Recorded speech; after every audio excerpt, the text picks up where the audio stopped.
గ్రంథం 145 అధ్యాయం. రాజవైన నా దేవా, నిన్ను ఘనపరచెదను, నీ నామమును నిత్యము సన్నుతించెదను. అనుదినము నేను నిన్ను స్తుతించెదను, నిత్యము నీ నామమును స్తుతించెదను. యెహోవా మహాత్మ్యము గలవాడు, ఆయన అధిక స్తోత్రము నొందదగిన వాడు. ఆయన మహాత్మ్యము గ్రహింపశక్యము కానిది. ఒక తరము వారు మరి ఒక తరము వారి ఎదుట నీ క్రియలను కొనియాడుదురు, నీ పరాక్రమ క్రియలను తెలియజేయుదురు. మహోన్నతమైన నీ ప్రభావ మహిమను, నీ ఆశ్చర్య కార్యములను నేను ధ్యానించెదను. నీ భీకర కార్యముల విక్రమమును మనుషులు వివరించెదరు.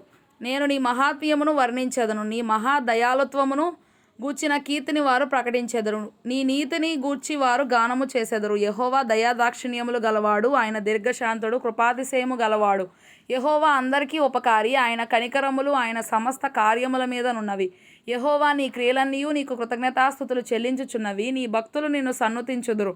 ఆయన రాజ్య మహోన్నత ప్రభావమును ఆయన బలమును నరులకు తెలియజేయుటకై నీ భక్తులు నీ రాజ్య ప్రభావమును గూర్చి చెప్పుకొందురు. నీ శౌర్యమును గూర్చి పలుకుదురు. నీ రాజ్యము శాశ్వత రాజ్యము, నీ రాజ్య పరిపాలన తరతరములు నిలుచును. యెహోవా పడిపోవు వారిని అందరినీ ఉద్ధరించువాడు, కృంగిపోయిన వారిని అందరినీ లేవనెత్తువాడు.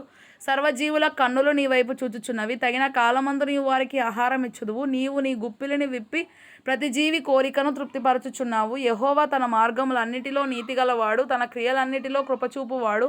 తనకు మొరపెట్టు వారికి అందరికీ, తనకు నిజముగా మొరపెట్టు వారికి అందరికీ యెహోవా సమీపముగా ఉన్నాడు. తన యందు భయభక్తులు గల వారి కోరిక ఆయన నెరవేర్చును. వారి మొర్ర ఆలకించి వారిని రక్షించును. యెహోవా తన్ను ప్రేమించి వారిని అందరినీ కాపాడును.